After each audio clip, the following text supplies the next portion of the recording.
Ann Cornick from Paint and Porcelain, and I'm here to teach beginners how to get started in China painting and also to recruit experienced painters to paint along with us. And today we're going to work on plaid. It's Randy Willette's plaid that he demonstrated for us at the Porcelain School of Indiana. For today, you're going to need a couple of things, and I thought I would just pass that on before we get started. The first thing you're going to need is a flexible ruler if you have it, but it doesn't have to be. And it might be better if it's not in a way, because this is a flexible ruler. You're going to put it in the middle of your plate to start with. And as you go to the edges, though, you're going to have to make sure it doesn't flex, because it'll be really important to have the guide for you. So, and if you flex it at all, it's going to make a crooked line. So that's important to note. You'll need a China pencil. You will also need 3 brushes. Now, I learned a lot doing this plaid. The first one that I did on a big plate, and I thought that would be easier. Well, it wasn't. And I chose brushes that were too wide, because the whole idea of plaid is to have some white in between your color. So I learned that, first of all, you probably should try a smaller plate. You also should try smaller brushes. So today I'm going with a 3/8 inch, a 1/4 inch. This is the 3/8. This is the 1/4 inch, and this is the liner.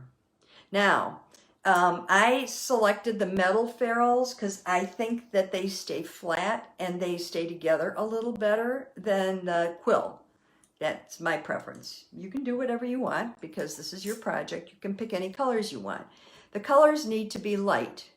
The other thing that I learned about this that I found was very interesting is that when they say light colors, you have to think about how they fire. And I used, on my sample that I made for myself, I used a light blue, a blue-green, deep blue-green, which I thought would be light enough but still, you know, a different color, and a chartreuse or moss green. I was wrong. When I fired it, the deep blue-green and the baby blue ended up firing almost the same color. So when we do the second fire, when I show you how the second fire is done, you'll notice my plate is kind of monochrome.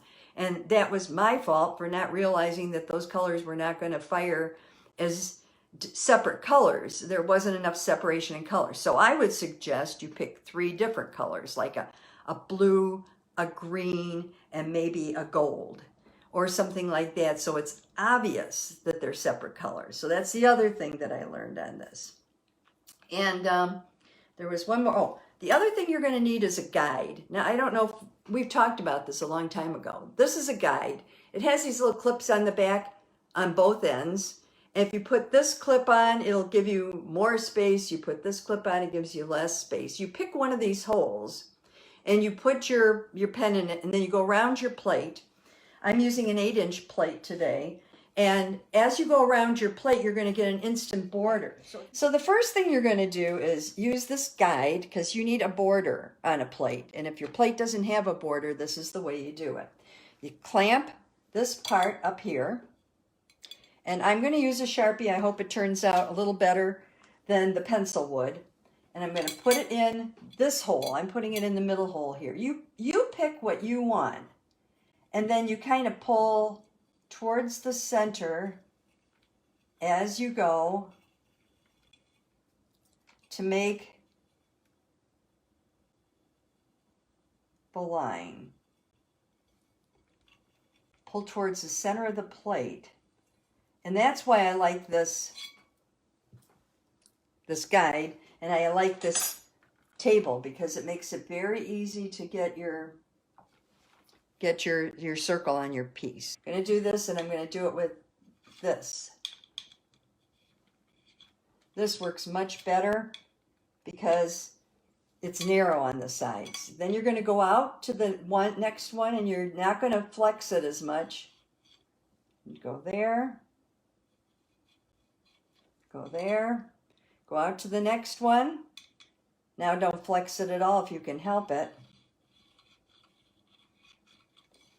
Oh, it still has some.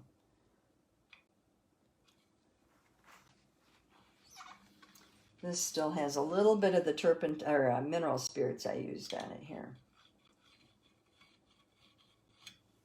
Well, let's turn around and do this side, and hopefully by the time we get over there, this side will be dry. Okay, I'm going to do this side, same way. Line them up. Yeah, there we go. And then line it up again and just, and then we're going to turn it around this way. This is a Stabilo. These are terrific. They're super, super dark, and they work really well. You can see I don't have enough to go there, so let me make a couple of these lines just a little darker.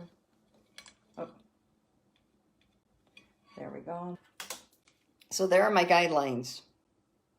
Okay, that's what I've done so far.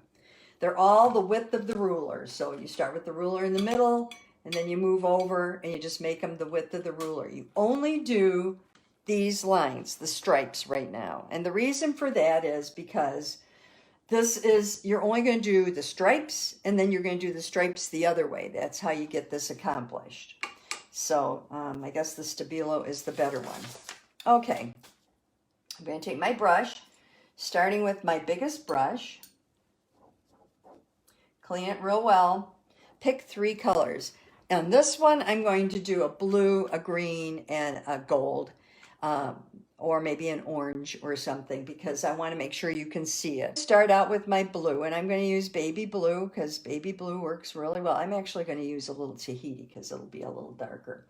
And I'm going to go, I'm going to start to the right.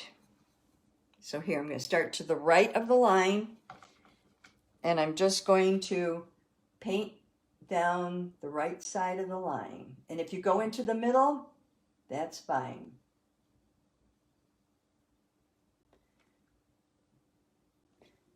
And I'm going to do it on the next one the same way.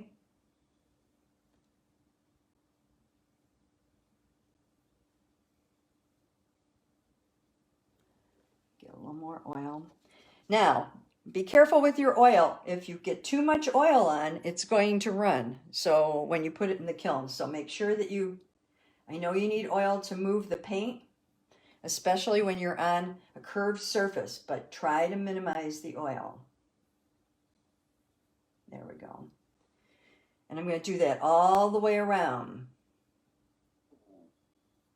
I can clean these up, as you know, by simply taking some mineral spirits. I'm going to do the bottom. Oh, wait, is that the right? I have to see, is that the, if I did it on this, then I do it. Yeah, that's right. Okay, I wanted to make sure it was on the right side. It's easier to do on this, the bottom. So I would say I should have probably tilted it and brought it down to the bottom to work, because it does seem like it works a little easier for me.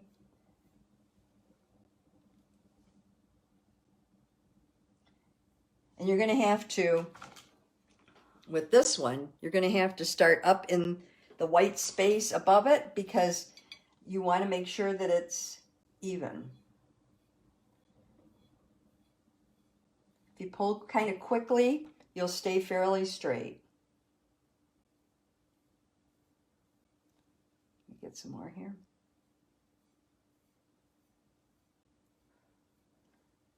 The thing is, you want a full load. You don't want it too graduated, so you're going to have to maybe go over them a couple of times. This one's a little dark. The hardest ones are the outside. So this is what I've done so far. It's okay to come into the middle. Absolutely okay. The hardest ones to do are the ones on the side. And so you just have to, I usually start in the middle. Oop, I'm going to need a little more oil. Or you can turn it this way and start and go across. I know I'm kind of in the way, and I apologize, but this is the trickiest one. You just keep taking long strokes, loading your brush.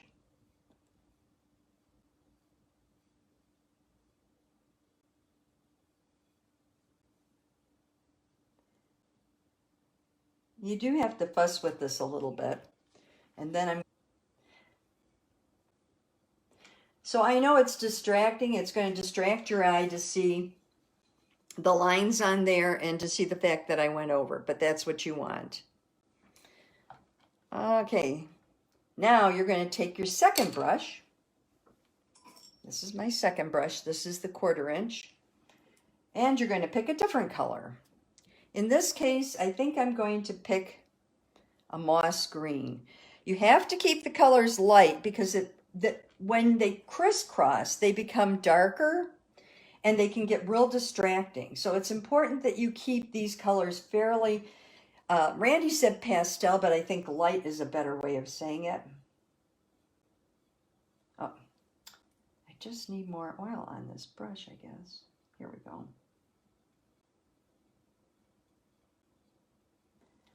And you can see it's pretty obvious. You're going to leave white space on each side.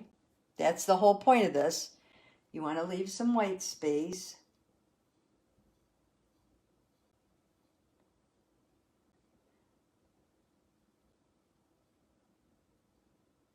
Because the next part's going to be the hardest.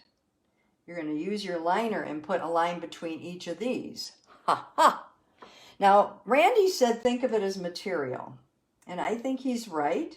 Because when you think of it as material's wavy. So if there are a few waves here and there, it shouldn't make any difference. I've got my colors on up there. I'm going to have to clean that one up a little bit. So keep that in mind.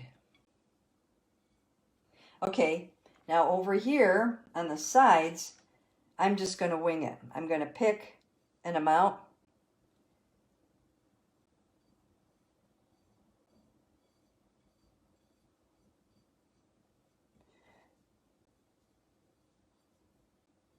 I don't know if you saw, I think I posted the little mouse that Randy did.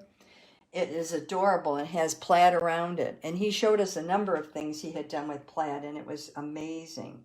And then I'm going to do the same thing right here.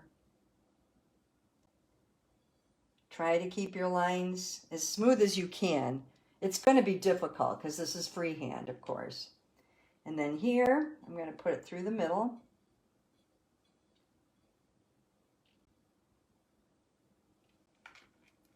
And I'm just going to bring it down.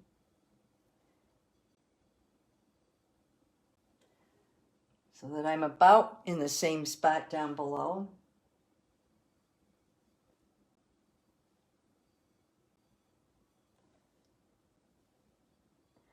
Great fun, isn't it, watching somebody do lines like this, but... And then on this side, I'm going to do the same thing, and then we'll be done with this except for the stripes, the little stripes. I'm going to do this. Remember, you have to judge approximately between these. Oops. Should probably have come down this way more.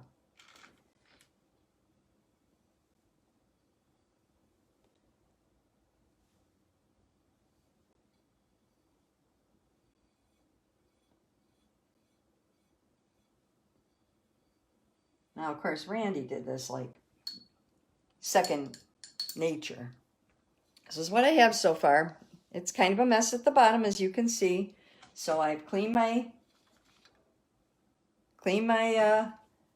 brush, and I'm just going to go and use the side of the brush to lift off any random color that got away from me. The other thing is, I find if you use the side of your brush, so you're going like this, it seems to help create that constant path between the two that you're going to need later.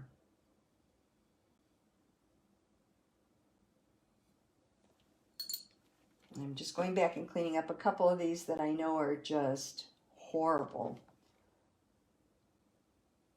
And if you use your Sharpie, you know, your Sharpie stays there. It's kind of nice. You don't need to clear up any of the mess you made in the middle here. So you don't. Need to spend time on that.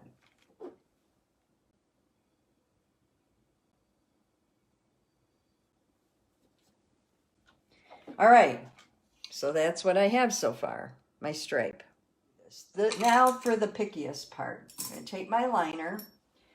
I suppose I could use this as well, and it might be better, but I think I have better control with my liner. You're just going to have to decide for yourself. So I'm going to start with my liner, and I'm going to do a yellow red just because I know it will show. It's not ideal, but it will show. And I'm going to try to figure out the best way to do this line, because this line's the trickiest. I think the best thing to do is to lay my hand on the side and just pull.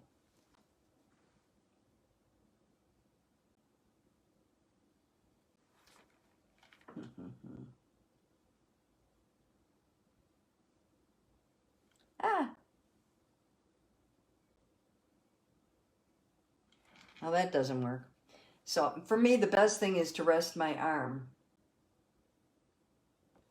and just try to pull it across. Now, if they're going to be crooked, they're not going to be perfectly straight. You're going to even them up. And that's why yellow red probably isn't the best choice, because as you know, when you try to clean up yellow red, you do get a few little smudges here and there. But you can see what we're doing here. Okay, but I'm not going to keep going because you get the idea. I'm doing this quicker than I would normally do it. And if I had more time, I would really keep my hand down here and go like that. And do it very slowly. And like this guy, I'll clean him up now.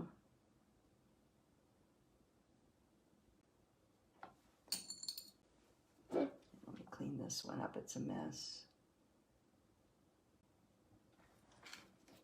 And then flip it around the other way and clean it up.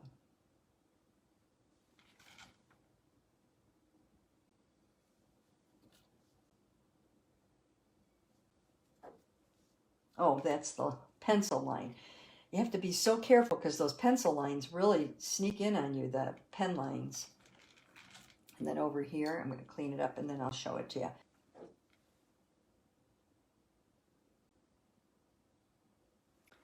And this line I would probably do over, but you get the idea. This is kind of the way it's supposed to look. Okay, so you do it all the way across as best you can. Now the last part of this that you do is you take an eraser, a wedge eraser. And instead of pulling like we normally would, you normally would pull towards yourself, you're going to push. Oh, I guess you can push this way too. Yep, it's better to push this way. You push around the edge like this. And you push and you wipe it off and you get back up there and you keep pushing. What you're doing is, see how I'm doing this? You're pushing up like this against the line that you have on there already, because you're creating a paint line, and then you'll wipe off everything else that's here.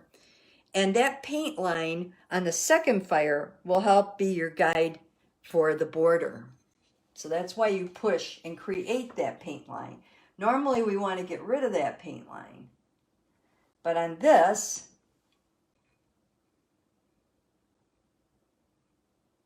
there we go. You kind of get in the groove. On this, we want to create that paint line.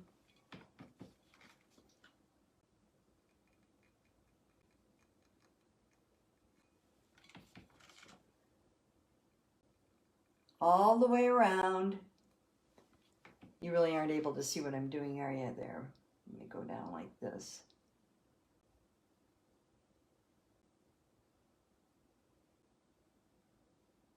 That's why it's okay to go out into the middle.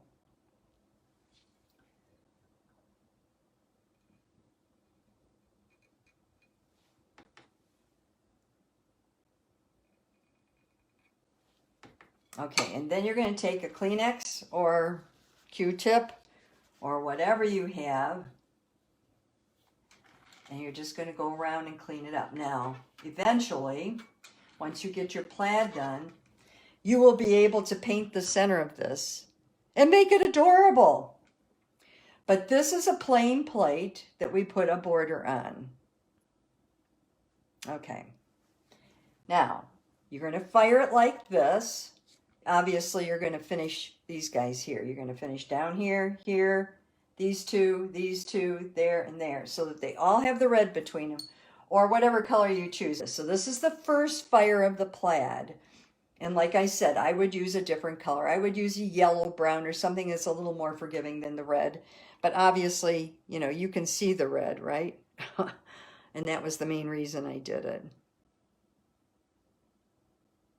Okay, so now, just to give you an idea of how this second fire works, I already painted a plate with my first fire. This is the one that had the border on it, and I thought, oh good, it'll be so easy. Now this is my first piece, and as I said, you can see, I did it, and I did it with, this is the darker blue, and this is the lighter blue, but you cannot tell. When I fired it, it fired very similar. Can you see the colors? Let me turn this down a little bit. Maybe you can see them a little better. There, see? This is the darker, this is the lighter. Then this should be the lighter, this should be the darker. But they just fired too close in color. So we're going to repeat the process, basically. We're going to take, and we had the stripes going this way. Here. When I got this plate, it looked like this. Now I'm going to take my ruler, and I've already made the lines on here, so you can see. See, I made my lines, oops, there, and there, and there. So I did the same thing I did before. Very simple. I took my ruler, went down the middle, then I moved over a ruler length and marked here and here. Went over a ruler length and marked here with my pencil. Went over a ruler length and marked here.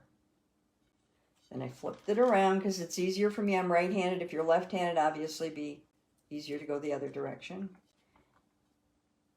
And it's the only problem with the table, the turntable, it moves.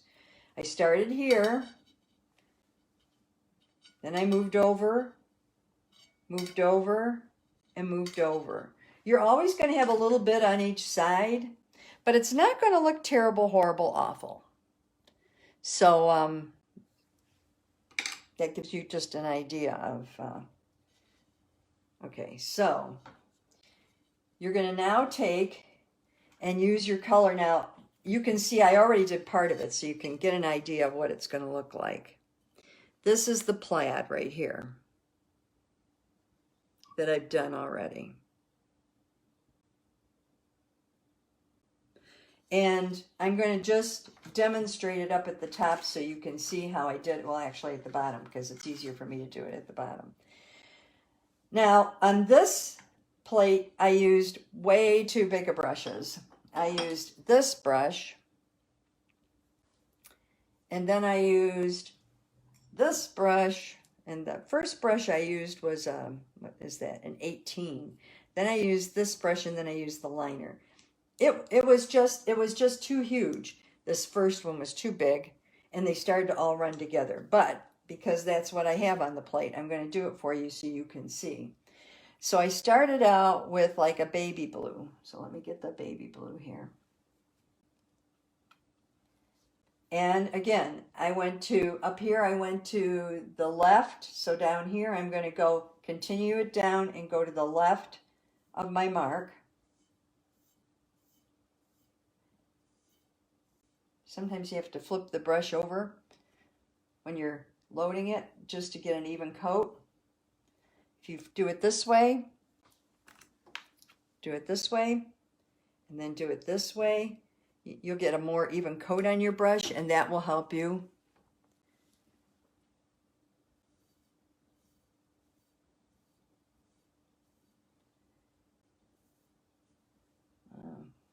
little oil. Now, if this runs, which I have one thing that ran on this the first time, what I would recommend, what I used was Wink. I know everybody's going to have a canary because I used Wink. Nobody likes it. It's very toxic, blah, blah, blah. But it is. You can get a hold of it. It's Wink, W-I-N-K. You can get it at the hardware. If they still sell it, some hardwares do, some hardwares don't. You put it in your cap. You just put a drop in or two in your cap of your Wink bottle, and then you take a I use a Q-tip. Take a Q-tip, and you just go ahead and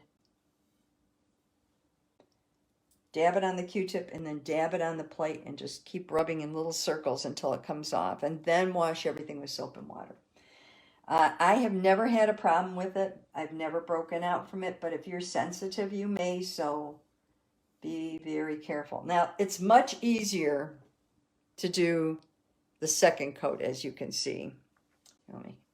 I think I need to keep that light down a little more. There, okay. It's much easier to do the second coat. First of all, you can rest your hand over here if you need to. But see, as you put it on, instant. Can you, I know my lines are crooked, and like he said, you need to think of it as fabric. But it's beautiful when it's done. It's really beautiful. Okay, so now I'm going to take my next color, because I'm just going to give you a quick and dirty on this, because we just did the other one and you know what to expect. And again, I'm loading on both sides of my brush. It just works better. And I'm going halfway between each of these blues, just like I did before. And you'll see I have very little space left over because unfortunately, let me get a little more color on this brush. There we go. I didn't think about the fact that the brush was so doggone fat. And you see as I'm putting the colors on even,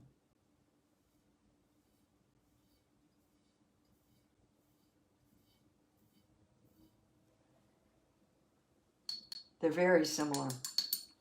So that's another thing you have to take into consideration, is how close your colors are to each other. Then I just take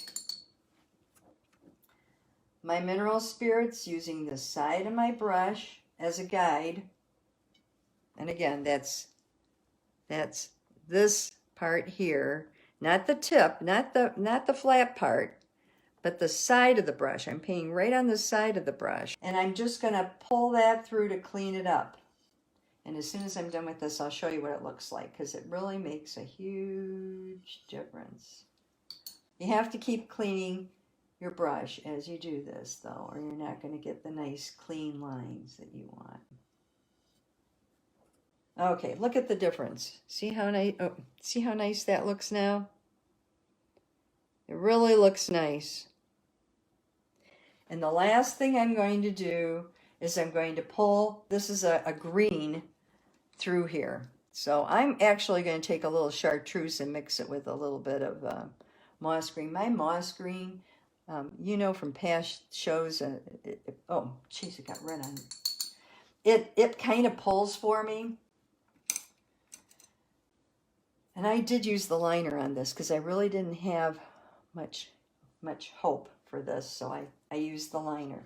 So I'm going to put this is the side I'm working on. I'm going to put it all the way up here, and I'm just going to go like this and lay down. Now this is a flatter surface than the little rounded plate I was using. So I can take my liner, lay it down,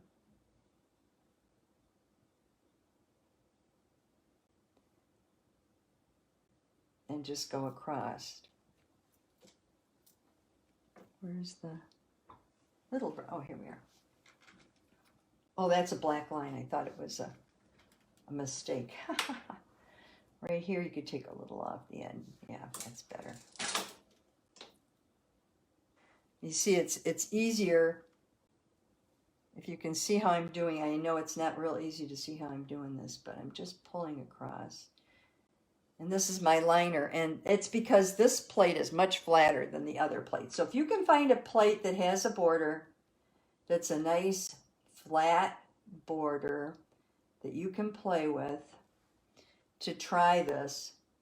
And you may have to do a couple of attempts. Oh, I've got one more line in there. I thought I had them all done. But once you get the knack of it and you find the way that it works the best for you, the hardest thing is the fine lines. The other ones are all simple, but the fine lines are tricky. So now here where you see this double line, that's actually the black behind it makes it look like a double line, but that's what I've done. So that's the plaid. Now it doesn't show up quite as plaid-y as it should because these lines going across are not as light as they should be, but you get the idea. And then on this final fire, you will just go around, and because, oh, I meant to show you. So see how you can see how the line built up along the edge here. So you had something to go by because I used my eraser. So all you have to do then is really take and, because it's, you can use the eraser again and build up that line again if you want at the end, like this. Or, I don't have a Q-tip here. You could just take a Q-tip and go around as well. But you might want to do this just to reinforce that line. And remember, you're pushing. You're not pulling, you're pushing. And then clean out the center section.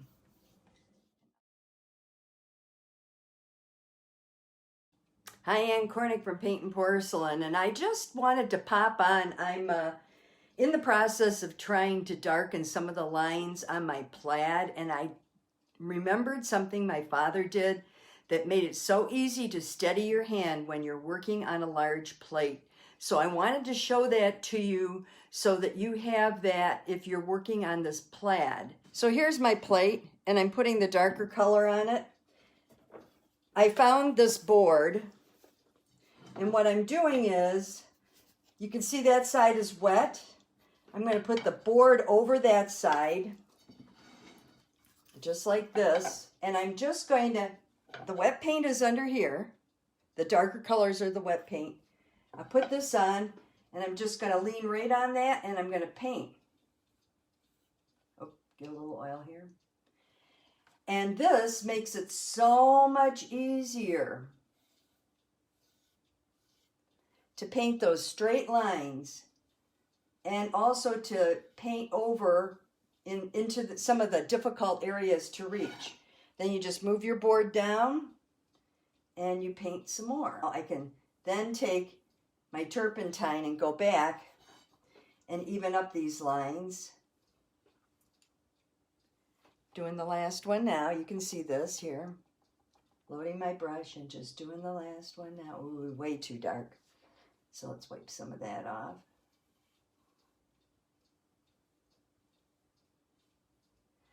But this way you don't get in your work. And if you have a board around it all, that's the way to do it. I hope that at least gives you an idea of how to do this. The one thing that Randy did warn us about is that if you're doing it on a round piece, it's kind of like a pie. And it has to get, the pieces have to get narrower at the base. And so that's a little more difficult. And it'll look funny to you when you're first putting the lines on, but then as you put the lines around, it seems like it starts to look more like plaid, and then you're happy with it. He also did this in monochrome, so all red or all black or shades of gray. He did black, but then he used different shades of gray, and it really turned out cool. That's how Randy showed us how to do plaid. And hopefully you have a steadier hand, or maybe a bigger turntable where you can actually rest your hand more. I probably, if I weren't trying to demonstrate, I would move the plate further up on the turntable so that I could rest my hand on there and do more work. But anyway, I want to see you pick up those brushes, keep painting. I'll see you next time. All right. I hope you enjoyed the program, and I hope you'll take a minute to subscribe so that other people can learn more about China painting and we can get the word out to more people.